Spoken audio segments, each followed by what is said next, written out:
La caravane des droits, c'est extrêmement important, c'est porter les services publics, porter l'administration au plus près de ceux qui en ont besoin. Souvent, effectivement, les uns les autres, on est désemparés, on ne sait pas comment accéder à tel ou tel droit.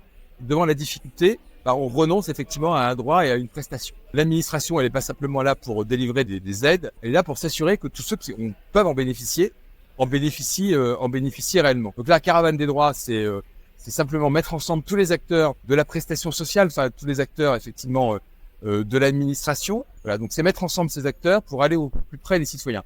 On peut avoir la meilleure administration du monde si elle n'est pas au service de ceux qui en ont besoin et au service effectivement de ceux qui ont des droits à exprimer et des droits légitimes à revendiquer. On tourne à vide et on ne sert pas à grand chose.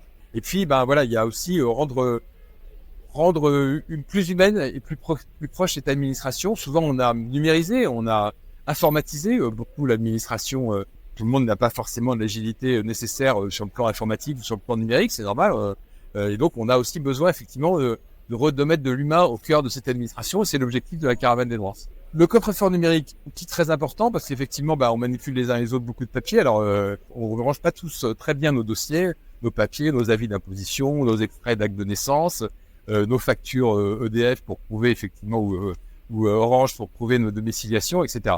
Le coffre-fort numérique, c'est un outil qu'on transporte plutôt que d'avoir effectivement à gérer un bureau qui est pas toujours très bien rangé. C'est d'avoir un outil numérique où on met tout ça. On le perd pas. On a un endroit sécurisé. C'est notamment un outil qui est promu par la Poste, qui s'appelle DigiPost, dans lequel on retrouve ces différents outils. On stocke tous ces documents et on les retrouve facilement. Vous allez faire une démarche à la direction régionale des finances publiques, à la CAF, à la CGSS, et vous retrouvez tous les documents dont vous avez besoin.